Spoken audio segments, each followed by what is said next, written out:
des idées de balade, aux saisies, il y en a plein parce qu'il y a beaucoup de sentiers. Et après, ce qui est surtout intéressant, c'est qu'il y a plusieurs versants. Donc, on a plusieurs secteurs avec des particularités pour chacun.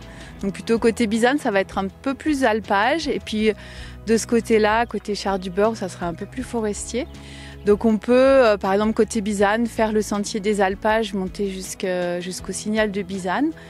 Donc c'est un très bel endroit, on voit des marmottes et puis arrivé en haut, on a un super beau paysage sur tous les massifs alentours. C'est des sorties qui sont plutôt type familial, pas trop difficiles, des sorties de 2 heures à 3 heures maximum. Donc si on couple après avec, on peut agrandir et faire des choses un petit peu plus longues et un petit peu plus difficiles. Mais globalement, les saisies, c'est pas une station très pentue, très raide. Donc c'est adapté pour les enfants assez jeunes. Voilà.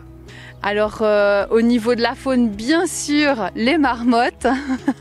Et là, il y a un super spot côté Bizane où on voit plein de marmottes très facilement.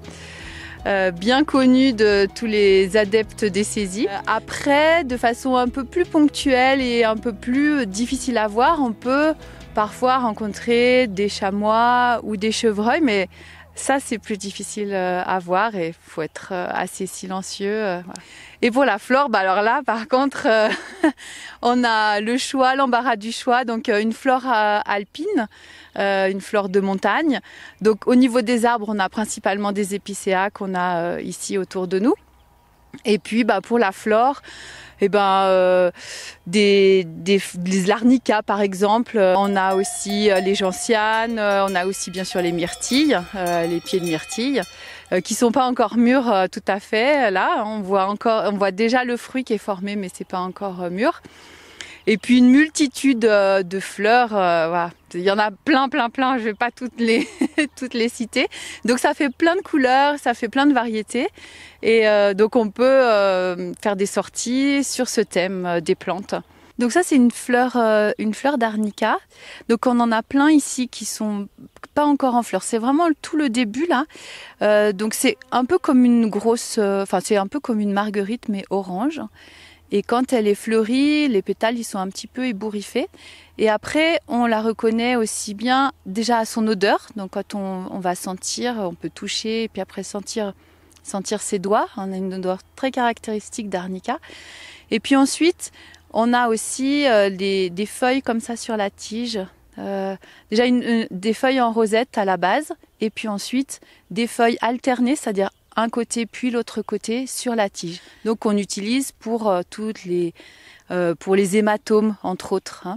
On peut le mettre dans l'huile ou dans l'alcool pour pour se frictionner. Voilà. C'est un accélérateur de la circulation superficielle.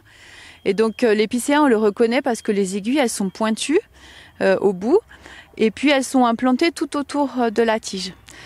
Et puis ensuite on a aussi chez l'épicéa les pommes de pin. Donc on devrait dire les cônes de l'épicéa, mais bon, pommes de pin, ça parle un peu mieux à tout le monde. Donc ça, c'est les toutes nouvelles, les jeunes pommes de pin de l'année.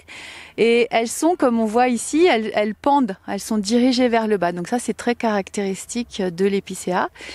Et puis ce qui est intéressant de voir ici, c'est les jeunes pousses de l'année, qui sont d'un vert très tendre, là, vous voyez, et qui peuvent être utilisés pour faire des sirops, de sirop d'épicéa, ou pour faire aussi de la sapinette, c'est-à-dire on peut les mettre dans l'alcool et faire un alcool aromatisé. Donc ça a ce petit goût acidulé de sapin entre guillemets. Par exemple, moi je propose des sorties à thème avec du yoga à l'intérieur, donc une balade, une sortie où on marche. D'abord, on fait des exercices de respiration, de conscience, de posture du corps et tout ça. Après, on fait une marche plutôt en pleine conscience. Et puis, quand on arrive dans un endroit relativement plat, propice, on va dérouler les tapis et faire une séance de yoga.